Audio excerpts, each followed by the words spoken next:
औज़ुबिल्लाहि मिनश्शैतानिर्रजीम बिस्मिल्लाहिर्रहमानिर्रहीम। अस्सलाम वालेकुम स्टूडेंट्स, आज हम एप्टीट्यूड टेस्ट प्रिपरेशन क्लासेस का आगाज़ कर रहे हैं। बेटा, इस क्लासेस में बेसिकली हम इंटर के कोर्स का रिव्यू करते हैं। बेटा, रिव्यू क्यों करते हैं? बेसिकली करने का मकसद ये होता है कि एप्टीट्यूड टेस्ट में BCQs क्वेश्चन आते हैं। बेस्ट चॉइस क्वेश्चन में हमारे पास 4 या 5 ऑप्शंस होते हैं। उन ऑप्शन में से बेस्ट सिलेक्शन को हमने क्या करना होता है, सिलेक्ट करना होता है। बट इन ऑप्शन की सिलेक्शन के लिए हमारी इंफॉर्मेशन कंप्लीट गैदर होनी चाहिए। अगर हमारे पास इंफॉर्मेशन होगी तो हम सिलेक्शन कर पाएंगे। अगर इंफॉर्मेशन होती है तो उसको शॉर्ट टाइम में हम अवेयर भी कर लेते हैं। फिर अगर आपके पास किसी किस्म की इंफॉर्मेशन नहीं है तो आप चाहे न्यूमेरिकल टाइप क्वेश्चन हो या थ्योरी टाइप क्वेश्चन, दोनों ही अटैम्प्ट नहीं करेंगे। फिर हमारे लेक्चर्स में स्टार्ट में हम पहले जो थ्योरी इंफॉर्मेशन होती है उनको डिफ़ाइन करते हैं, उनका रिव्यू करते हैं। फिर जो इंफॉर्मेशन आपको बताई जाती है उससे रिलेटेड BCQs क्वेश्चन की कुछ टाइप्स बताई जाती हैं। फिर उनकी सिमिलर टाइप के लिए आपको कोई बुक रेफ़र करनी पड़ेगी और वो बुक्स मार्केट्स में मौजूद हैं। अगर किसी को नाम पूछना हो तो पर्सनली कॉल करके मालूम कर सकता है, वरना तो ये कि आप मार्केट जाके देख सकते हैं। जो बुक आपको ज़्यादा सूटेबल लगे आप उसको अटैम्प्ट कर लें। फिर आज हम चैप्टर 2 फर्स्ट ईयर फिज़िक्स का स्टार्ट कर रहे हैं। First year physics chapter 2 vector और स्केलर क्वांटिटी है। बेटा, फिज़िक्स में जितनी भी क्वांटिटी हैं उनको हमने 2 कैटेगरीज में डिवाइड किया हुआ है। एक क्वांटिटी को हम वेक्टर क्वांटिटी कहते हैं। वेक्टर क्वांटिटी कौन सी क्वांटिटी होती है? Those physical quantity which are explain with the help of magnitude, unit and direction. बेटा, ऐसी फिजिकल क्वांटिटी जिनको एक्सप्लेन करने के लिए हमें मैग्नीट्यूड, यूनिट और डायरेक्शन की ज़रूरत हो, उन्हें हम वेक्टर क्वांटिटी कहते हैं। बेटा, क्या मतलब हुआ मैग्नीट्यूड, यूनिट, डायरेक्शन? बेटा देखो, इस चीज़ को समझने के लिए अगर हम कुछ एग्जाम्पल दें, मिसाल के तौर पर अगर आपके पास कोई चीज़ या कोई बुक या कोई ऐसी बॉडी रखी हो जिसको आप इजीली उठा सकते हो। अगर मैं कहूँ कि आपके सामने एक बुक रखी है, उस बुक को उठाकर रख दो, तो आप बेटा ये एक्शन कंप्लीट नहीं कर सकते, क्योंकि आप बुक उठा तो लोगे लेकिन रखनी कहाँ है आपके पास, ये कोई इन्फॉर्मेशन नहीं है। अगर 2-3 स्टूडेंट्स एक साथ बैठे हैं, अगर किसी एक को कहा जाए कि आप थप्पड़ मारो, 3 थप्पड़ मारो, तो बेटा आप 3 मैग्नीट्यूड हो गया, थप्पड़ यूनिट हो गई। आपने मानना किसको है? डायरेक्शन डिफाइन नहीं हो। और इसी तरीके से किसी स्टूडेंट को कहा जाए कि 2 स्टेप चलो, बेटा 2 आपके पास मैग्नीट्यूड हो गया, स्टेप यूनिट हो गई, लेकिन कहाँ चलना है, किस डायरेक्शन में चलना है, ये चीज़ डिफाइन नहीं की गई। क्योंकि डायरेक्शन डिफाइन नहीं की है, ये एक्शन आप कंप्लीट नहीं कर सकते। बेटा, कुछ क्वांटिटी को एक्सप्लेन करने के लिए हमें मैग्नीट्यूड, यूनिट और डायरेक्शन बतानी पड़ती है, उन्हें हम वेक्टर क्वांटिटी कहते हैं। ये जो कॉन्सेप्ट है कि डायरेक्शन लगी होती है, ऐसा कोई डायरेक्शन लगा हुआ नहीं होता किसी के साथ। बेटा, कुछ चीज़ों के लिए एक्शन कंप्लीट करने के लिए आपको डायरेक्शन डिफाइन करनी पड़ती है। उस क्वांटिटीज़ को हम क्या कहते हैं? वेक्टर।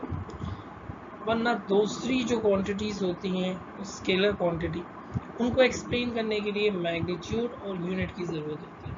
बेटा, चाहे क्वांटिटी कोई सी भी हो, वेक्टर, स्केलर, मैग्नीट्यूड और unit should be explain. For example, आप पेट्रोल पंप पे जाते हो और बाइक में पेट्रोल भरवा रहे हो। आपने पेट्रोल पंप वाले को बोला 2 डाल दो। बेटा, वो आपके पास 2 क्या पैमाना है वो जो डालेगा? 2 लीटर जब तक आप एक्शन नहीं बोलोगे वो आपके साथ वो एक्शन कंप्लीट नहीं कर सकता। आप कपड़ा लेने जाते हो, कहते हो कि 3 दे दो, बेटा 3 क्या? 3 मीटर। आप जब तक यूनिट डिफाइन नहीं करोगे वो एक्शन कंप्लीट नहीं कर पाएगा। तो बेटा, कुछ क्वांटिटी को एक्सप्लेन करने के लिए मैग्नीट्यूड, यूनिट इनफ होते हैं और कुछ क्वांटिटी को एक्सप्लेन करने के लिए magnitude, unit plus direction define करनी पड़ती है। क्या टाइम हो रहा है? तो बेटा आप टाइम बताओगे मिनट्स, आवर्स, सेकंड्स में। बेटा आपने कहा 3, तो इसका मतलब आप कुछ भी डिफाइन नहीं कर सकते। आपका फिजिक्स का पेपर थ्योरी का कितने घंटे का होता है? 3 आवर्स बताया जाएगा। 3 का होता है, 3 नहीं बोलोगे, आवर्स साथ में डिफाइन करोगे। 60 मिनट्स हो जाएंगी।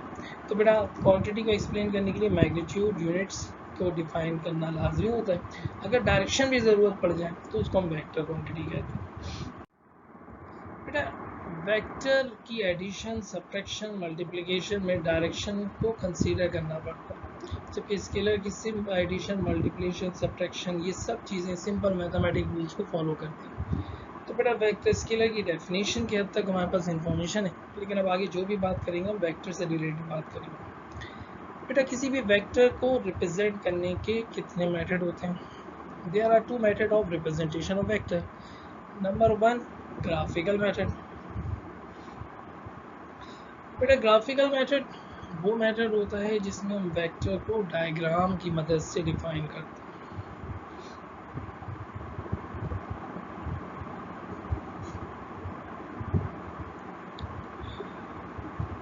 A method in which we represent the vector with the help of line with arrowhead। ऐसा मेथड जिसमें हम वेक्टर को रिप्रेजेंट करने के लिए लाइन के साथ एरोहेड यूज करें, उसे हम ग्राफिकल मेथड कहते हैं। ग्राफिकल मेथड में लाइन जो होती है वेक्टर के मैग्नीट्यूड को यानी उसकी क्वांटिटी को, उसके साइज को रिप्रेजेंट करती है, जबकि एरोहेड उसकी डायरेक्शन को रिप्रेजेंट करता है। सेकेंड मेथड जो हमारे पास है वो एनालिटिकल मेथड। ग्राफिकल मेथड में हम वेक्टर को एक लाइन से और साथ में एरोहेड बताते हैं। बेटा लाइन जिस पॉइंट से स्टार्ट होती है उसको टेल कहते हैं, यानी starting point of vector tail कहलाता है, और लाइन जहाँ पर एरोहेड मौजूद होता है उसको हम हेड कहते हैं, यानी ending point of vector head कहलाता है। बेटा रिप्रेजेंटेशन ऑफ वेक्टर में सेकंड मेथड हमारे पास एनालिटिकल मेथड है। एनालिटिकल मेथड में हम वेक्टर को उसके कंपोनेंट्स की मदद से क्या करते हैं, रिप्रेजेंट करते हैं। If we represent the vector with the help of their components are known as analytical method.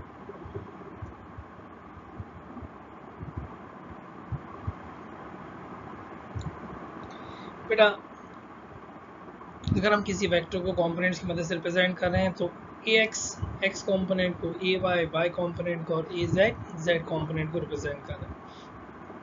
बेटा इन कंपोनेंट्स की डायरेक्शन के लिए हम यहाँ पर i j k यूज़ करते हैं। i किस बात को रिप्रेजेंट कर रहा है, along x axis, j represent कर रहा है अलॉन्ग y एक्सिस और k रिप्रेजेंट कर रहा है अलॉन्ग z एक्सिस। यहाँ से एक इंफॉर्मेशन और आती है कि किसी भी वेक्टर का जो मैग्नीट्यूड होता है वो इन कंपोनेंट्स की मदद से कैलकुलेट किया जाता है। We calculate the vector with the help of their components, और इसके लिए हम क्या करते हैं, इन कंपोनेंट्स का स्क्वायर सम लेकर रूट लेते हैं तो आपके पास मैग्नीट्यूड ऑफ वेक्टर आता है। बेटा आप जब किसी चीज़ का स्क्वायर लोगे तो उसका आंसर हमेशा पॉजिटिव होगा, और सम करोगे तो जब भी आंसर पॉजिटिव आएगा। तो magnitude of vector is always positive quantity. किसी भी वेक्टर का मैग्नीट्यूड जो होता है वो हमेशा क्या होता है, पॉजिटिव होता है। तो अब इस पूरे लेक्चर में या इस स्लाइड पर जो हम बात कर रहे हैं इसमें ये बताया जा रहा है कि क्या मैग्नीट्यूड ऑफ वेक्टर नेगेटिव हो सकता है, ये क्वेश्चन बन सकता है। तो बेटा मैग्नीट्यूड ऑफ वेक्टर कभी भी नेगेटिव नहीं होगा। The magnitude of vector is always positive quantity. और एक बात और जो जहन में रखनी है कि किसी वेक्टर के कंपोनेंट्स जो होते हैं वो हमेशा स्केलर होते हैं। बट अगर ये वेक्टर होते तो इनके साथ हमें आई जे के लगाने की ज़रूरत नहीं पड़ती। ये आई जे के डायरेक्शन के लिए यूज़ किए गए। बेटा ये आई जे के क्या है, यूनिट वेक्टर्स हैं। तो बेटा इस पूरी स्लाइड पर तीन चीज़ें जो हमारे पास सवाल बन सकती हैं। Number 1, the components of vector is always scalar. किसी भी वेक्टर के कंपोनेंट्स जो होते हैं वो स्केलर होते हैं। Number 2, by multiply the unit vector with scalar quantity the vector answer is vector quantity। या यूँ कह लो कि scalar quantity is convert into vector quantity by multiplication of unit vector. किसी भी स्केलर क्वांटिटी को अगर आप वेक्टर बनाना चाह रहे हो तो आप यूनिट वेक्टर से मल्टीप्लाई करो। और magnitude of vector is always positive. किसी भी वेक्टर का मैग्नीट्यूड 0 हो सकता है, 0 से ग्रेटर हो सकता है, लेकिन 0 से लेस नहीं हो। बेटा वेक्टर्स की टाइप्स। Number 1 unit vector. बेटा ऐसा वेक्टर जिसका मैग्नीट्यूड 1 हो या यूनिटी हो उसको हम यूनिट वेक्टर कहते हैं।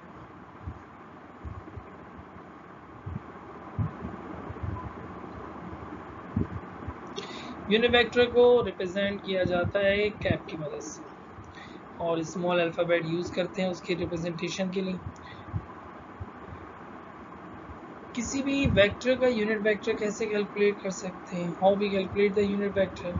Bye divide the vector to its magnitude. आप वेक्टर को उसी के मैग्नीट्यूड से डिवाइड करोगे तो आपके पास यूनिट वेक्टर आ जाएगा। यानी किसी एक वेक्टर की बात की जाए, ए एक वेक्टर है, उसका मैग्नीट्यूड आप निकालो, वेक्टर ए को उसके मैग्नीट्यूड से डिवाइड कर दो तो आपके पास यूनिट वेक्टर आ जाएगा।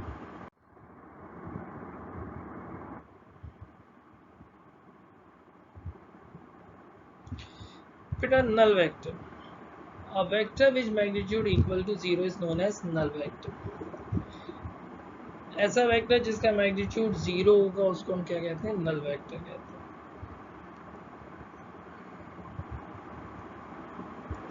तो किसी वेक्टर का मैग्नीट्यूड कब 0 होता है?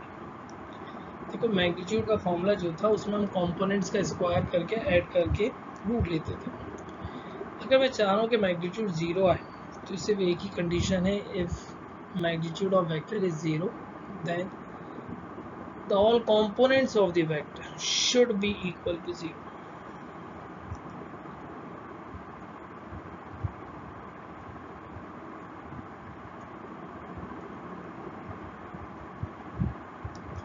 बेटा तो एक बात और पता चली, देखो एक नॉर्मल डेफिनेशन ये किसी वेक्टर का मैग्नीट्यूड 0 हो तो उसको हम यूनिट नल वेक्टर कहते हैं। फिर अगर किसी वेक्टर के तमाम कंपोनेंट 0 हो तो वो भी नल वेक्टर कहलाएगा। फिर नल वेक्टर वो वाहिद वेक्टर है जिसकी कोई पार्टिकुलर डायरेक्शन नहीं होती। तो बेटा नल वेक्टर की डेफिनेशन हम यूँ भी दे सकते हैं, a vector which magnitude equal to 0 is known as null vector. A vector which all components should be equal to 0 is known as null vector.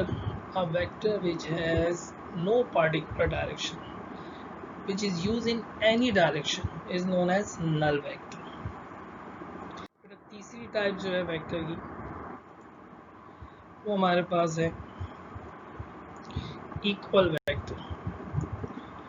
ऐसे दो वेक्टर जिनके मैग्नीट्यूड, यूनिट और डायरेक्शन तीनों चीज़ें सेम होंगी उसे हम इक्वल वेक्टर कहते हैं। A vector which magnitude, units and direction are same equal known as equal vector।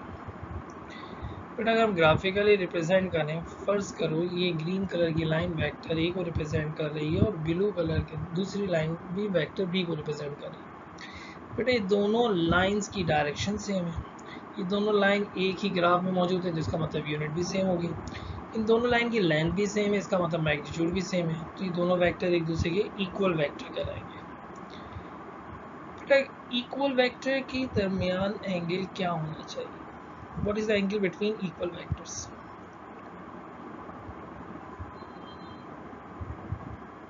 What is the difference between equal vector and parallel vector? Equal और parallel vector क्या same होते हैं? बेटा देखो इक्वल वेक्टर वो होते हैं जिनकी डायरेक्शन सेम हो, जो दो वेक्टर की डायरेक्शन सेम हो उसके लिए एंगल 0 लेते हैं। तो बेटा देखो ये बातें जहन में रखिएगा, न्यूमेरिकल्स को सॉल्व करने में मदद देंगी। जब मैं कहता हूँ डायरेक्शन सेम तो इसका मतलब एंगल 0, ये एंगल 0 तो इसका मतलब डायरेक्शन सेम। अब चाहे वेक्टर इक्वल हो चाहे वेक्टर पैरेलल हो, दोनों की अगर डायरेक्शन सेम आ रही है तो एंगल आप कह लोगे 0। अब इक्वल और पैरेलल वेक्टर में क्या डिफरेंस है? फिर जब हम इक्वल और पैरेलल वेक्टर की बात करते हैं तो इक्वल के लिए दूसरी कंडीशन ये कि मैग्नीट्यूड सेम होना चाहिए।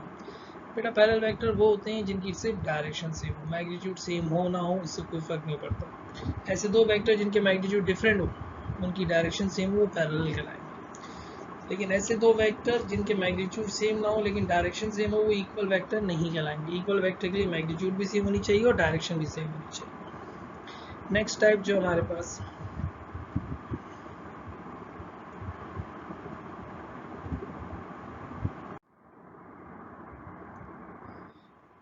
नेगेटिव वेक्टर,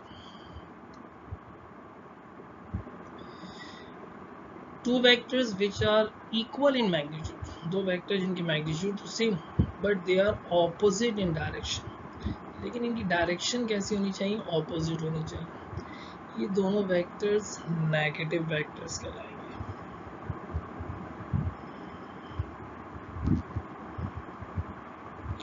अगर हम ग्राफिकली रिप्रेजेंट करें,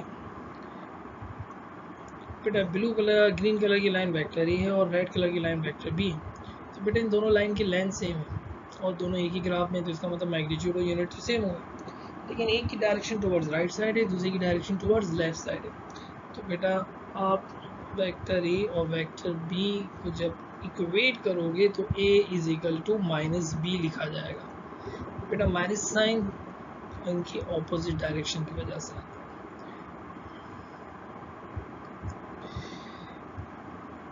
बेटा क्वेश्चन ध्यान में आना चाहिए कि what is the angle between negative vector, जो नेगेटिव वेक्टर के दरमियान एंगल कितना होना चाहिए। Why we use negative sign, और हम नेगेटिव साइन क्यों यूज करते हैं। तो बेटा जब दो चीज ऑपोजिट डायरेक्शन में होती हैं तो उनके दरमियान एंगल 180 डिग्री होता है, और नेगेटिव साइन डायरेक्शन के लिए यूज की जाती है। बेटा कभी भी मैग्नीट्यूड नेगेटिव नहीं होता। अब जैसे force 3 newton minus 3 newton, 3 newton का मतलब in the direction of motion, minus 3 newton का मतलब opposite in direction of motion. बेटा मैग्नीट्यूड नेगेटिव नहीं है। जब आप मोशन की डायरेक्शन में फोर्स लगा रहे थे तो पॉजिटिव लिख रहे थे, और मोशन के अगेंस्ट लगा रहे थे तो नेगेटिव साइन लगा रहे थे। बेटा देखो एक्सेलरेशन अगर पॉजिटिव है 2 मीटर पर सेकेंड यानी वेलोसिटी इंक्रीज कर रही है, और एक्सेलरेशन पॉजिटिव है, वेलोसिटी कब इंक्रीज करेगी जब फोर्स मोशन की डायरेक्शन में होगी। बेटा अगर एक्सेलरेशन नेगेटिव है तो इसका मतलब वेलोसिटी डिक्रीज कर रही है। बेटा वेलोसिटी डिक्रीज कब करेगी जब फोर्स मोशन के अगेंस्ट होगी।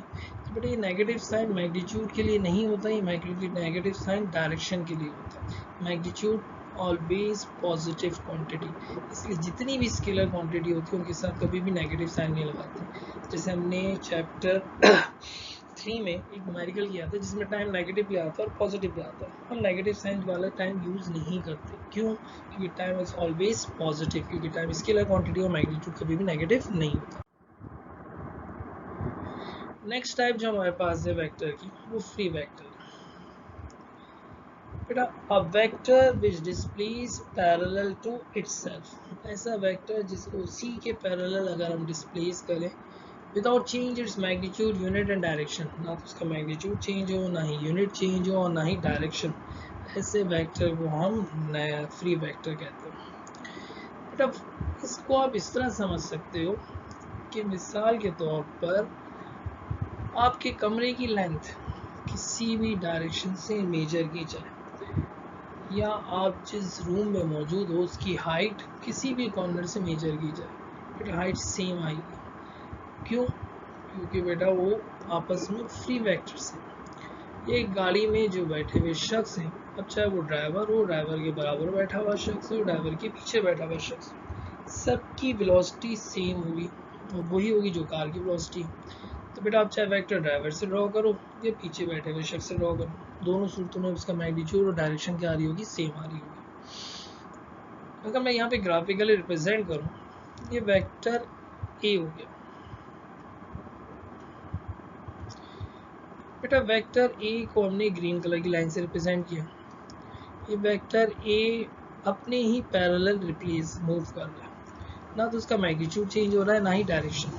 एक बॉक्स के सरफेस पर है, इनिशियली बॉक्स के सरफेस पर मूव कर रहा था, यानी राइट से लेफ्ट मूव कर रहा था। बॉक्स की लेंथ राइट पे लो या उसकी लेफ्ट एज पे लो, दोनों सूरतों में सेम आएगी। फिर वो डाउनवर्ड चला गया तो डाउनवर्ड भी जाके लेंथ मेजर की जाएगी तो जब भी सेम आ रही होगी। तो ऐसा वेक्टर जिसको उसी के पैरेलल डिस्प्लेस करेंगे, ना तो मैग्नीट्यूड चेंज हो, ना यूनिट, ना डायरेक्शन, ऐसे वेक्टर को हम क्या कहते हैं, फ्री वेक्टर कहते हैं। Last types, position vector.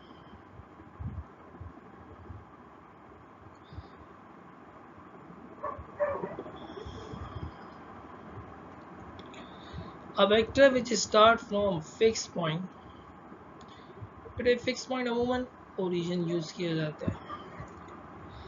A vector which start from fixed point and locate the position of an object is known as position vector। ऐसा वेक्टर जिसको फिक्स पॉइंट से स्टार्ट किया जाए, वो फिक्स पॉइंट कुछ भी होता है लेकिन अमूमन हम ओरिजिन लेते हैं, और किसी भी ऑब्जेक्ट की पोजीशन को डिफाइन करें उसको हम क्या कहते हैं, पोजीशन वेक्टर। मिसाल के तौर पर मुझसे लेकर मेरे कमरे के दरवाजे तक का जो फासला है वो 7 मीटर है। मेरे कमरे में जो विंडो लगी है उस विंडो का डिस्टेंस 3 मीटर है। मेरे कमरे में जो बेड है उसका डिस्टेंस मेरे से 2 मीटर है। तो बेटा देखो मैं फिक्स पॉइंट हो गया और मुख्तलिफ ऑब्जेक्ट की पोजीशन डिफाइन की जा रही है, ऐसे वेक्टर को हम क्या कहते हैं बेटा, पोजीशन वेक्टर कहते हैं। अगर ग्राफिकली डिफाइन करें तो बेटा देखो एक ऑब्जेक्ट ए ये ना, दूसरा ऑब्जेक्ट इसकी पोजीशन हमने डिफाइन की, सेकंड ऑब्जेक्ट इसकी भी पोजीशन डिफाइन की, लेकिन दोनों वेक्टर देखो स्टार्ट कहाँ से हो रहे थे, ओरिजिन से। ओरिजिन क्या होता है, जहाँ पे दो एक्सिस एक दूसरे को इंटरसेक्ट करते हैं उसको हम ओरिजिन कहते हैं। एक तीसरा आपके पास ऑब्जेक्ट हो गया, तो ऐसे वेक्टर को हम क्या कहते हैं बेटा, पोजीशन वेक्टर कहते हैं। बेटा यहाँ पर हमारे पास वेक्टर की बेसिक इंफॉर्मेशन खत्म होती है, इंट्रोडक्शन खत्म हो गया। अब हम एडिशन की बात करें। बेटा हमने एडिशन के 3 मेथड पढ़े थे, 2 मेथड सरसरी तौर पर पढ़े थे और एक मेथड को हमने थ्योरेटिकली ज़्यादा डिफाइन किया था, लेकिन यहाँ पर हम तीनों मेथड को डिफाइन करेंगे। जो बातें जहन में रखनी है कि कितने वेक्टर्स को एक साथ ऐड कर सकते हैं एक वक्त में, डायरेक्शन और रिजल्टेंट वेक्टर क्या है, ये चीज़ें देखनी पड़ेगी आपको। पहला method head to tail rule. बेटा मैंने शुरू में कहा था कि हेड और टेल से मुराद क्या बेटा, हेड से मुराद starting point sorry ending point होता है और टेल से मुराद स्टार्टिंग पॉइंट होता है। तो बेटा किसी भी दो वेक्टर को उनकी स्टार्टिंग और एंडिंग पॉइंट से ऐड किया जाए तो हेड टू टेल रूल कहलाता है। इस मेथड में हम 2 वेक्टर्स या 2 से ज़्यादा वेक्टर को एट अ टाइम ऐड कर सकते हैं। ये मेथड ग्राफिकल मेथड है, इसको परफॉर्म करने के लिए वेक्टर की डायग्राम बनाना ज़रूरी है, बगैर डायग्राम के मेथड परफॉर्म नहीं हो सकता। बेटा हेड टू टेल रूल में हम फर्स्ट वेक्टर की हेड से सेकंड वेक्टर की टेल को ज्वाइन करते हैं। इसी तरह अगर आपके पास थर्ड वेक्टर है तो सेकंड वेक्टर के हेड से थर्ड वेक्टर की टेल को ज्वाइन करेंगे। रिजल्टेंट वेक्टर हमेशा फर्स्ट वेक्टर की टेल से स्टार्ट होगा और लास्ट वेक्टर के हेड तक जाएगा। ग्राफिकली देखें यहाँ पे वेक्टर रेड कलर की लाइन अगर हम वेक्टर ए को रिप्रेजेंट कर रहे हैं, ग्रीन कलर की लाइन वेक्टर बी को रिप्रेजेंट कर रही है। तो बेटा रिजल्टेंट वेक्टर रेड कलर की टेल से स्टार्ट हो रहा है और रेड कलर की लाइन के हेड तक जा रहा है, इसे हम क्या कहते हैं, हेड टू टेल कहते हैं। बेटा देखो इसमें वो वेक्टर्स को ऐड्स करते हैं जो एक वेक्टर के एंड के बाद दूसरा वेक्टर स्टार्ट हो रहा होता है। सेकंड मेथड जो है हमारे पास वो भी ग्राफिकल मेथड है, उसको हम पैरेललोग्राम मेथड कहते हैं। बेटा इसमें हम वो दो वेक्टर्स को ऐड करते हैं जिनके स्टार्टिंग पॉइंट सेम होते हैं। In this method we add 2 and 2 vectors which are start from fixed point, एक ही पॉइंट से स्टार्ट हो या सेम पॉइंट से स्टार्ट हो, उनको हम ऐड करते हैं। बेटा हेड टू टेल रूल में 2 या 2 से ज़्यादा वेक्टर ऐड किए जा सकते हैं। यहाँ पे ऐड ही सिर्फ 2 वेक्टर हो सकते हैं, तीसरा वेक्टर यहाँ पे मौजूद है और रिजल्टेंट वेक्टर हमेशा डायगोनल ऑफ द पैरेललोग्राम पर मौजूद होगा। बेटे वेक्टर ए हो गया, ये आपके पास वेक्टर बी हो गया। देखो दोनों वेक्टर एक ही पॉइंट से स्टार्ट हो रहे हैं, यहाँ पर एक के हेड से दूसरी की टेल ज्वाइन नहीं हो रही। रिजल्टेंट वेक्टर हमेशा डायगोनल ऑफ द पैरेललोग्राम पर होगा। देखो हेड टू टेल में 2 या 2 से ज़्यादा मेथड ऐड हो सकते हैं, जबकि पैरेललोग्राम मेथड में सिर्फ 2 वेक्टर को ऐड कर सकते हैं। वहाँ पर रिजल्टेंट वेक्टर फर्स्ट वेक्टर की टेल से स्टार्ट होता है और लास्ट वेक्टर के हेड तक जाता है। यहाँ पर resultant vector diagonal of the parallelogram पर होता है और बेटा इसका रिजल्टेंट का मैग्नीट्यूड पैरेललोग्राम लॉ की मदद से कैलकुलेट किया जाता है। इसका फॉर्मूला भी आगे चल के दिखाकर बताते हैं। बेटा एडिशन ऑफ वेक्टर में तीसरा मेथड जो है हमारे पास कंपोनेंट ऑफ वेक्टर। बेटा कंपोनेंट्स ऑफ वेक्टर्स को डिफाइन करने के लिए बेटा एंगल डिफाइन करना पड़ता है। फर्ज कर लें आपके पास एक वेक्टर है,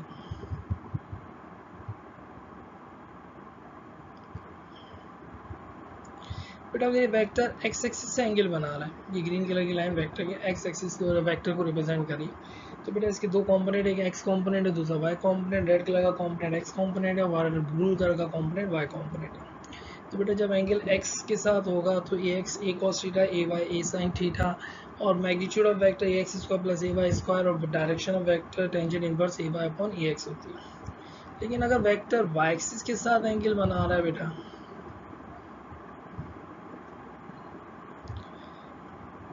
तो बेटा अब आपके पास जो कंपोनेंट्स के फॉर्मूले हो जाएंगे, ए वाई ए कॉस थीटा के बराबर हो जाएगा और ए एक्स ए साइन थीटा के बराबर होगा। बेटा देखो इसके लिए हम बेसिकली ट्रिग्नोमेट्रिक रेशियो यूज़ करते हैं। बेटा पहले वाली डायग्राम के अंदर जो एक्स कंपोनेंट का यानी एक्स वेक्टर एक्स एक्सिस के साथ एंगल बना रहा है, उसमें बेस पर ए एक्स आ रहा है और परपेंडिकुलर पर ए वाई आ रहा है। बेस के साथ हमेशा कॉस और परपेंडिकुलर के साथ साइन लिखा जाता है। दूसरी वाली डायग्राम में जहाँ पर वेक्टर वाई एक्सिस के साथ एंगल डिफाइन कर रहा है, तो बेटा वाई एक्सिस के साथ जब एंगल डिफाइन करेगा तो बेस आपके पास ए एक्स हो जाएगी ट्रायंगल की, और perpendicular A Y, sorry base आपके पास ए वाई हो जाएगा और परपेंडिकुलर ए एक्स हो जाएगा। तो ए वाई के साथ कॉस आया और ए एक्स के साथ साइन आया। बेटा फॉर्मूले ध्यान में रखिएगा, न्यूमेरिकल्स के लिए आगे काम आएंगे। बेटा एडिशन ऑफ वेक्टर में तीसरा मेथड जो है रेक्टेंगुलर कंपोनेंट मेथड है। बेटा ये मेथड वो मेथड है जिसमें आप वेक्टर्स को उसके कंपोनेंट्स की मदद से क्या कर रहे होते हो, ऐड कर रहे होते हो। फर्स्ट करो आपके पास दो वेक्टर हैं, एक वेक्टर ए है और दूसरा वेक्टर बी है। वेक्टर ए का एंगल θ1 है, वेक्टर बी का एंगल θ2 है, जो एक्स एक्सिस से बना रहे हैं। तो बेटा फर्स्ट मेथड में आप क्या करोगे, वेक्टर्स को उनके कंपोनेंट्स में रिजॉल्व कर लोगे। If a and b are two vector which are making angle θ1 and θ2 with x axis, r is the resultant vector। तो बेटा वेक्टर ए के कंपोनेंट्स हमने रिजॉल्व किए हैं और वेक्टर बी को कंपोनेंट्स में रिजॉल्व करना पड़ेगा। बेटा फर्स्ट स्टेप में हम वेक्टर्स को उनके कंपोनेंट्स में रिजॉल्व करते हैं।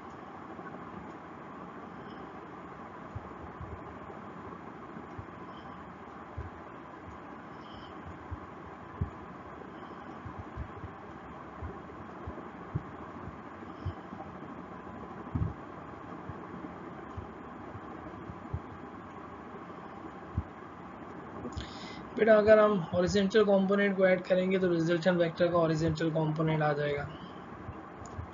ax और bx को ऐड किया तो आपके पास rx आ गया। इसी तरीके से अगर हम वर्टिकल कंपोनेंट को ऐड करेंगे तो हमारे पास रिजल्टेंट वेक्टर का वर्टिकल कंपोनेंट आ जाएगा।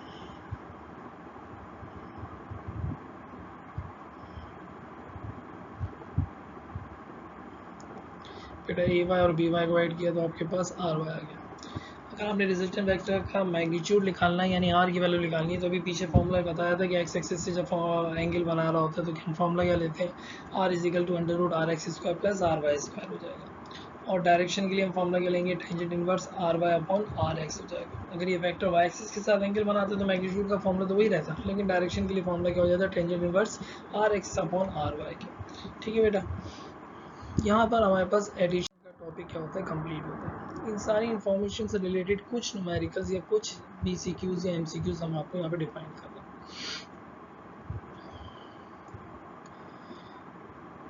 बेटा commutative law, order of the vectors की कोई इंपॉर्टेंट नहीं होती, ए प्लस बी लो या बी प्लस ए लो, दोनों सूरतों में आंसर क्या होता है बेटा, सेम होता है। Associative law, step of solving क्या होना चाहिए बेटा, सेम होना चाहिए। यानी ए प्लस बी प्लस सी बराबर होता है ए प्लस बी प्लस सी के। यानी आप बी में सी प्लस करके ए प्लस कर लो या ए में बी प्लस करके सी प्लस कर लो, दोनों सूरतों में आंसर क्या आएगा, सेम आएगा। कुछ इन्फॉर्मेशन जो आपने ध्यान में रखनी है बेटा, ये ट्रिग्नोमेट्रिक रेशियो की वैल्यू आपको याद होनी चाहिए। कौन कौन सी वैल्यू बेटा, एंगल 0, 30, 60, 90, 120 और 180। बेटा 45 पे भी एंगल वैल्यू याद कर लीजिएगा। बेटा साइन 0 0 होता है, कॉस 0 1 होता है, टेंजेंट 0 0 होता है, साइन 30 1/2 होता है, कॉस 30 √3/2 होता है, टेंजेंट 30 1/√3 होता है, साइन 60 √3/2 होता है, कॉस 60 1/2 होता है, टेंजेंट 60 √3 होता है, कॉस साइन 90 1 के बराबर होता है, कॉस 90 0 होता है और टेंजेंट 90 इन्फिनिटी के बराबर होता है। जबकि साइन 120 √3/2 होता है, कॉस 120 माइनस का 1/2 होता है, टेंजेंट 120 माइनस का √3 होता है।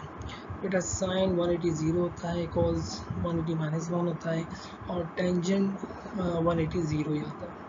बेटा ये फ्रिक्शन के साथ साथ इनकी डेसिमल वैल्यू भी याद होनी चाहिए। 1/2 का मतलब होता है बेटा 0.5, 3/2 का मतलब होता है बेटा 0.866, 1/√3 का मतलब होता है 0.577। इसी तरह के लिए सिंपल √3 का मतलब बेटा आपके पास 1.732 होता है। तो बेटा ये वैल्यू आपको इस तरीके से भी याद रखनी है डेसिमल में और आपने फ्रिक्शन में भी याद रखनी है। बेटा किसी भी ग्राफ के अंदर 4 कोऑर्डिनेट होते हैं। फर्स्ट कोऑर्डिनेट 0 से लेकर 90 डिग्री तक एंगल को फर्स्ट कोऑर्डिनेट कहते हैं, 90 से लेकर 180 तक सेकंड कोऑर्डिनेट होता है, 180 से लेकर 270 तक बेटा आपके पास थर्ड कोऑर्डिनेट होता है और 270 से लेकर 360 तक आपके पास फोर्थ कोऑर्डिनेट होता है। बेटा फर्स्ट कोऑर्डिनेट के अंदर आपके पास x और y दोनों की वैल्यू पॉजिटिव होती है और तमाम ट्रिग्नोमेट्रिक फंक्शन पॉजिटिव होते हैं। सेकंड कोऑर्डिनेट में x नेगेटिव होता है, y पॉजिटिव। बेटा जब y पॉजिटिव है तो साइन और कोसेक से पॉजिटिव है, बाकी इसके अलावा जितने भी ट्रिग्नोमेट्रिक फंक्शन है वो सब नेगेटिव कहलाएंगे। बेटा थर्ड कोऑर्डिनेट में आपके पास x और y दोनों नेगेटिव होते हैं, टेंजेंट और कॉट की वैल्यू पॉजिटिव होती है। फोर्थ कोऑर्डिनेट के अंदर x पॉजिटिव और y नेगेटिव होता है, कॉस और सेक की वैल्यू पॉजिटिव, इसके अलावा रिमेनिंग ट्रिग्नोमेट्रिक फंक्शन नेगेटिव होते हैं। फिर इन इन्फॉर्मेशन को यूज़ करते हुए आप क्या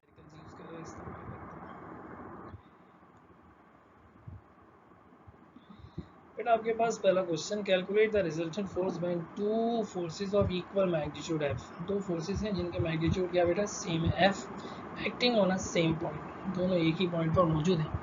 बेटा आपके पास एंगल्स मुख्तलिफ क्वेश्चन के लिए दे दिए, बेटा 0 दे दिया, 60 दे दिया, 90 दे दिया और 120 दे दिया।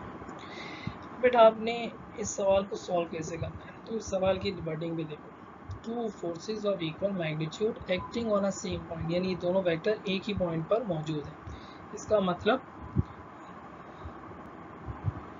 बेटा ये पैरेललोग्राम मेथड की मदद से आपके पास सॉल्व हो रहा होगा।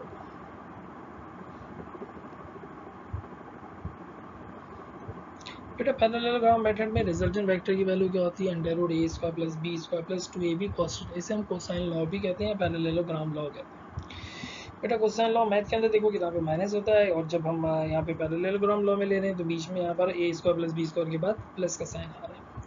अब यहाँ पर आपके पास दो वेक्टर्स हैं ए और बी, और दोनों का मैग्नीट्यूड क्या लिया हुआ है बेटा एफ, तो बेटा ए की जगह भी एफ लिख दिया और बी की जगह भी हमने एफ लिख दिया। बेटा एफ स्क्वायर और एफ स्क्वायर 2f स्क्वायर हो जाएगा, और F into F 2f square हो जाएगा, तो फॉर्मूला क्या बन गया 2f square plus 2f square cos theta. अब बेटा थीटा चेंज होता रहेगा, रिजल्टेंट वैल्यू चेंज होती रहेगी। बेटा पहले पार्ट में आपके पास थीटा कितना दिया हुआ है 0, बेटा जब एंगल 0 होगा तो कॉस 0 में याद होना चाहिए कितना होता है 1 के इक्वल होता है। बेटा कॉस 0 1 के बराबर हो जाएगा, तो 2f स्क्वायर 1 से मल्टीप्लाई होकर 2f स्क्वायर हो जाएगा, तो बेटा 2f square plus 2f square 4f square, और 4f स्क्वायर को रूट से निकालेंगे तो हमारे पास आंसर 2f आ जाएगा।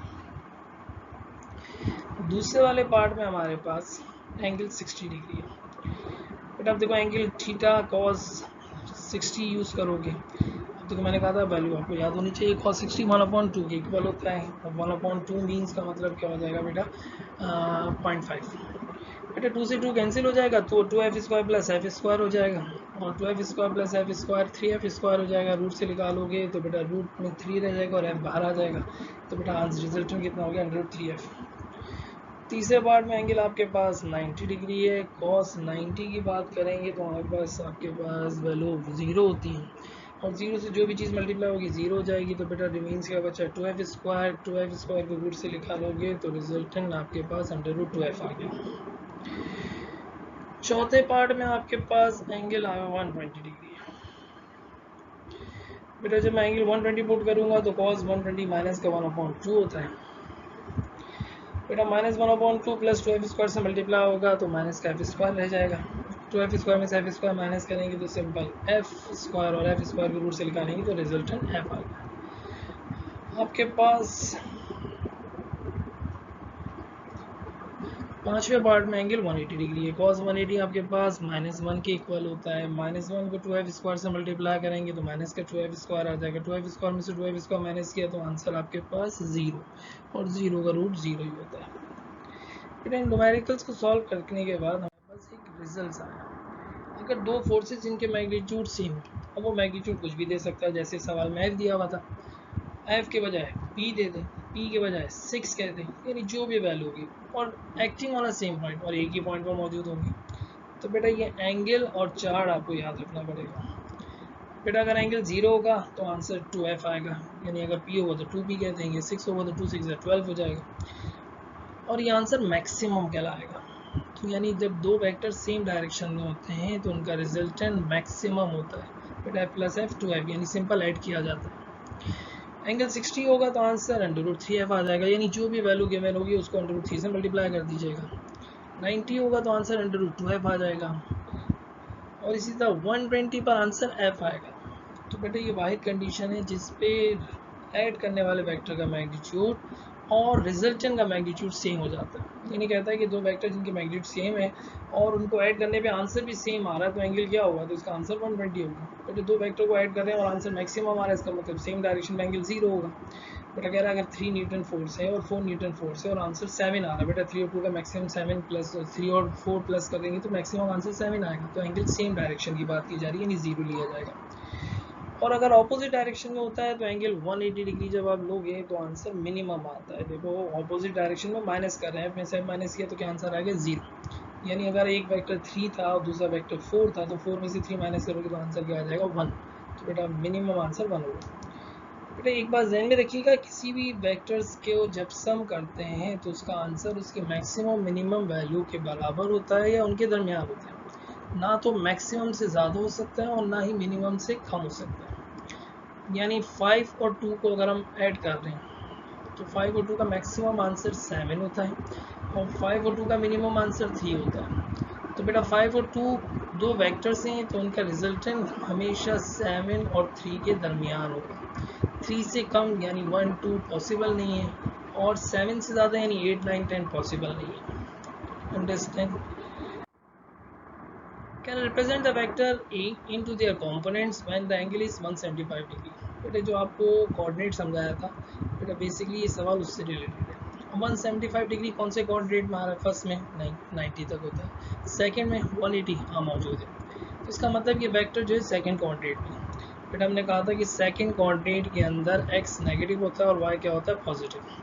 तो जब आप वेक्टर ए को लिखोगे तो बेटा इसका x कॉम्पोनेंट नेगेटिव लिखा जाएगा और y कॉम्पोनेंट पॉजिटिव लिखा जाएगा। तो vector a is equal to minus a x i plus a y j. तो इसका आंसर ये होगा। कह रहे vector b is b is equal to b x i b y is minus का b y j. Calculate the angle. बेटा ये भी कोऑर्डिनेट से रिलेटेड सवाल है। देखो x component positive y negative. देखो फर्स्ट में तो दोनों पॉजिटिव होते हैं, सेकंड में x नेगेटिव होता है लेकिन यहाँ पे x पॉजिटिव है y नेगेटिव है, जबकि y यहाँ पे पॉजिटिव है। थर्ड के अंदर दोनों नेगेटिव होते हैं तो यानी फर्स्ट सेकंड थर्ड पॉसिबल तो नहीं है। फोर्थ कोऑर्डिनेट में देखो x पॉजिटिव होता है और y क्या होता है नेगेटिव। तो ये कंडीशन फोर्थ कोऑर्डिनेट की है जो आप कॉम्पोनेंट आपके सामने वेक्टर लिखा हुआ है बी एक्स यानी positive x component B Y negative.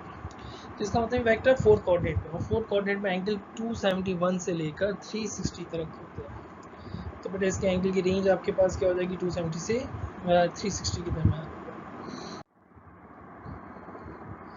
Can have two forces of equal magnitude 10 Newton making angle 30 degree and 60 degree with horizontal axis। देखो अब यहाँ पर एंगल बता रहा है कि कौन सा एक्सिस से।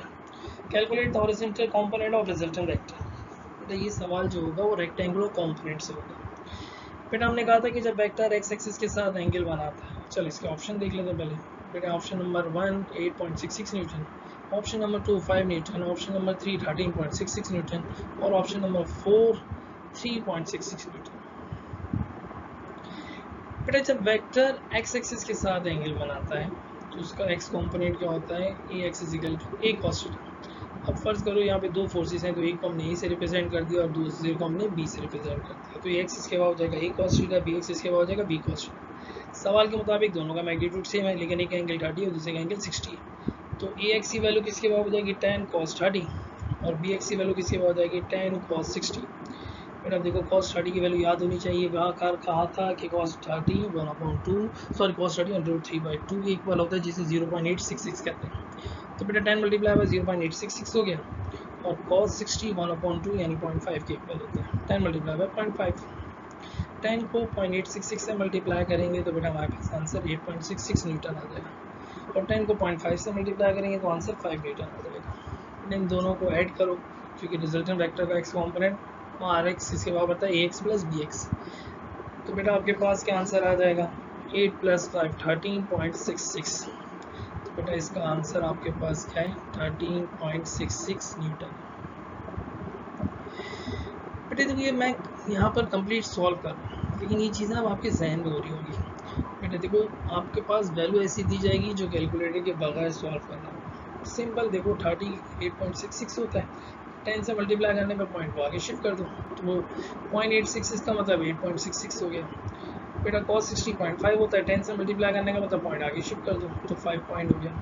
तो 5 और 8 प्लस किया 13। ये तो ये सारी चीज़ें विद इन मिनट्स में, सेकंड्स में हो रही है। अब ये यहाँ पे करके बताई जा रही है क्योंकि आप फर्स्ट टाइम कर रहे हो। अब आप सवाल जब सॉल्व करोगे नेक्स्ट टाइम इसको इतना लंबे मेथड करने की ज़रूरत नहीं है, इसको जहन में सॉल्व करते हुए ऐड और सब्ट्रैक्ट कर रहे हो। एक्स के लिए एक्स का कॉस थीटा लिया, उसका वाई के कॉम्पोनेंट के लिए वाई कॉस थीटा, बशर्ते के एंगल एक्स एक्सिस के साथ डिफाइन।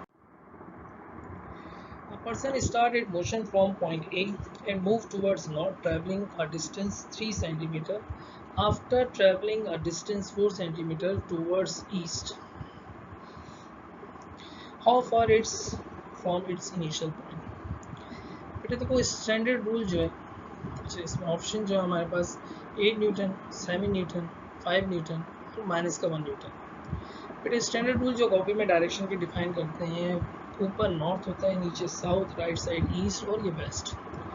बेटे देखो कह रहा है person start it's motion from point A and move towards north, यानी ऊपर की तरफ गया है, ट्रैवलिंग डिस्टेंस 3 सेंटीमीटर। बेटा हमने यहाँ पर एक वेक्टर डिफाइन किया जो ऊपर की तरफ डिफाइन किया जा रहा है और ये कितना है 3 सेंटीमीटर का। फिर क्या कह रहा है, after this travelling a distance 4 centimetre, जब ये इसके बाद डिस्टेंस कवर करता है कितना 4 centimetre towards east, east right side, तो राइट साइड पे वेक्टर बना दिया। इट इज़ ग्रीन कलर की लाइन और ब्लू कलर की लाइन को देखो तो ये दो वेक्टर आपस में 90 डिग्री का एंगल बना रहे हैं। क्योंकि सवाल में एंगल डिफाइन नहीं है लेकिन ये अंडरस्टूड है, एंगल कितना बेटा 90 डिग्री, क्योंकि नॉर्थ और ईस्ट एक दूसरे के साथ 90 डिग्री के एंगल पर मौजूद है बेटा। और दूसरी चीज़ क्या देखनी है, जहाँ वेक्टर का एक का हेड खत्म हो रहा है तो दूसरे का वेक्टर का टेल स्टार्ट हो रहा है, तो head to tail rule apply होगा। रिजल्टेंट वेक्टर आपके पास कहाँ से स्टार्ट होगा, फर्स्ट वेक्टर की टेल से और लास्ट वेक्टर के हेड तक होगा।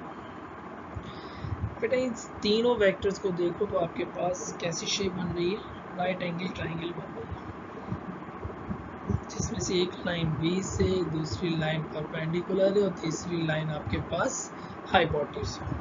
बेटा रेड कलर की लाइन हाइपोटेन्यूज होगी, ग्रीन और ब्लू बेस और परपेंडिकुलर। पाइथागोरस थ्योरम या हीरोज लॉ क्या है बेटा, हमने ये पढ़ा था कि हाइपोटेन्यूज का स्क्वायर बराबर होता है under root perpendicular square plus basis square, और हाइपोटेन्यूज सिंपल बराबर हो जाएगा किसके बेटा, under root perpendicular square plus basis square. बेटा हाइपोटेन्यूज पर रिजल्टेंट है, तो ये बात ध्यान में रखिएगा, जब दो वेक्टर जिनको दरमियान एंगल 90 डिग्री हो उनके लिए रिजल्टेंट का फॉर्मूला क्या लिया जाता है बेटा, R is equal to under root A square plus B square. बेटे पाइथागोरस थ्योरम से निकाला हमने, यहाँ पर A परपेंडिकुलर है, B बेस स्क्वायर है, जबकि R पैदा हाइपोटेन्यूज है। तो इस डायग्राम में रेड कलर की लाइन हाइपोटेन्यूज है, ब्लू कलर की लाइन परपेंडिकुलर है और ग्रीन कलर की लाइन आपके पास बेस बन रही है। बेटा A आपके पास कितना था 3, B कितना था 4, 3 का स्क्वायर आपके पास 9, 4 का स्क्वायर 16, 9 प्लस 16 आपके पास 25, 25 का रूट निकालोगे 5 आ जाएगा। तो बेटा इसका आंसर कितना है बेटा 5 न्यूटन। तो बेटा ये बात जहन में रखिएगा, दो वेक्टर सेम डायरेक्शन में तो सिंपल अलजेब्रिक सम होता है, दो वेक्टर ऑपोजिट डायरेक्शन में तो सिंपल आपके पास सब्ट्रैक्शन होती है। अगर दो वेक्टर आपस में परपेंडिकुलर हैं तो बेटा उनके पर मैग्नीट्यूड का स्क्वायर करके सम करके रूट ले लो तो रिजल्टेंट आ जाएगा। तो बेटा अगर आपके पास फर्ज करो तीन वेक्टर की वैल्यू गिवन है, एक वेक्टर आपके पास कह रहा है 3 है, दूसरा वेक्टर आपके पास 4 है और उसका रिजल्टेंट 5 आ रहा है। बेटा 3 का स्क्वायर 9 होता है, 4 का स्क्वायर 16, 9 प्लस 16 अंडर रूट 25 के इक्वल हो जाएगा, 25 का रूट निकालोगे 5। तो देखो दोनों का सम तीसरे वेक्टर की रूट वैल्यू के बराबर आ रहा है, तो इसका मतलब ये वेक्टर आपस में परपेंडिकुलर होंगे। तो बेटा जब वेक्टर परपेंडिकुलर होते हैं तो उनके मैग्नीट्यूड का स्क्वायर सम की रूट वैल्यू रिजल्टेंट वेक्टर के बराबर होती है। Which pair of displacement cannot give the resultant displacement 2 centimeter? 1 centimeter 1 centimeter, 3 centimeter 1 centimeter, 4 centimeter 1 centimeter, 4 centimeter 2 centimeter। बेटा ये सवाल में आपके पास दो वेक्टर्स गिवन है और क्या रहा है कि उसका आंसर 2 सेंटीमीटर होना चाहिए, एंगल नहीं बता। अगर मेरे पास वेक्टर का एंगल डिफाइन ना हो फिर क्या किया जाएगा बेटा, if there is no information about the angle then calculate the maximum and minimum value of resultant vector। बेटा इन तमाम पेयर्स में मैक्सिमम मिनिमम वैल्यू निकाल के देखो। बेटा जैसे पहला ऑप्शन 1 और 1 है, तो बेटा मैक्सिमम के लिए हम क्या करते हैं बेटा, सिंपल सम करते हैं।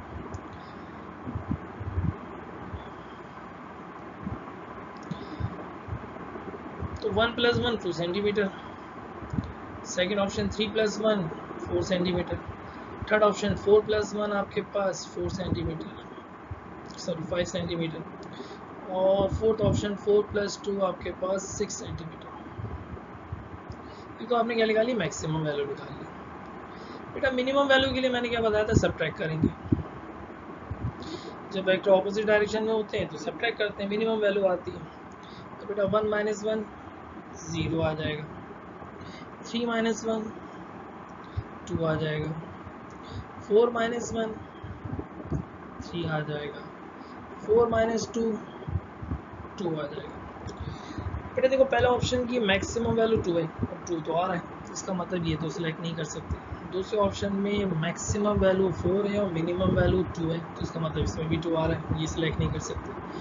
तीसरे ऑप्शन में मैक्सिमम वैल्यू आपके पास 5 है और मिनिमम वैल्यू 3 है, यानी 3 से कम 2 आ नहीं सकता। सवाल में ये कह रहा है कि which pair of displacement can not give the resultant displacement 2, तो इसका मतलब 4 और 1 का रिजल्टेंट 2 पॉसिबल नहीं है, और यही ऑप्शन हमारा सिलेक्ट हो जाएगा, क्योंकि फोर्थ ऑप्शन में आपके पास मिनिमम वैल्यू 2 सेंटीमीटर है। तो बेटा राइट आंसर 4 और 1 सेंटीमीटर हो जाएगा।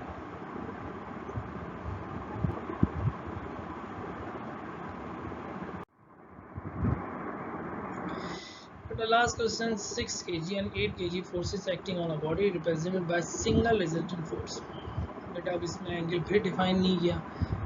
बेटा मैंने आपसे कहा था कि अगर आपके पास दो वेक्टर्स हैं और रिजल्टेंट के बारे में डिस्कशन की जा रही है और एंगल डिफाइन ना हो, तो बेटा अगर एंगल की इंफॉर्मेशन नहीं होगी तो बेटा एक ही तरीका है, मैक्सिमम मिनिमम वैल्यू निकालो और उससे रिजल्टेंट की बात पता चल जाएगी हमें।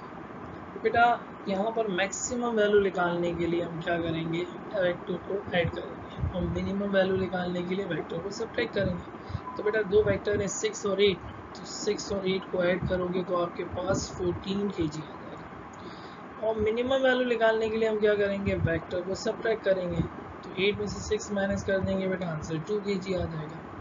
तो बेटा इसका आंसर 14 से 2 के दरमियान हो सकता है, यानी 2 से कम 1 0 पॉसिबल नहीं होगा, 14 से आगे 15 16 17 ऑनवर्ड पॉसिबल नहीं होगा, क्योंकि रिजल्टेंट वेक्टर हमेशा मैक्सिमम और मिनिमम वैल्यू के बराबर या उनके दरमियान मौजूद होता है। तो बेटा पहला ऑप्शन 16 14 से ज़्यादा है, पॉसिबल नहीं है। दूसरा ऑप्शन 1 2 से कम है, पॉसिबल नहीं है। तीसरा ऑप्शन 10 14 और 2 के दरमियान है, पॉसिबल है।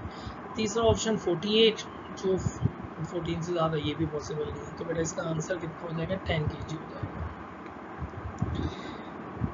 बेटा ये लेक्चर आपके पास इंट्रोडक्शन ऑफ वेक्टर और एडिशन ऑफ वेक्टर से रिलेटेड है। इंशाल्लाह नेक्स्ट लेक्चर में हम मल्टीप्लिकेशन ऑफ वेक्टर की बात करेंगे। बेटा नेक्स्ट लेक्चर से पहले या नेक्स्ट लेक्चर डिफाइन करने से पहले आप कोशिश कीजिएगा कि मल्टीप्लिकेशन के बारे में जो आपके पास नोट्स मौजूद हैं या बुक मौजूद है उससे आप गो थ्रू कर लो, थोड़ा बहुत आइडिया हो जाएगा, क्योंकि जब मैं आपको बता रहा हूँ तो कुछ इन्फॉर्मेशन आपके पास मौजूद होगी। थैंक यू बेटा, अल्लाह हाफिज़।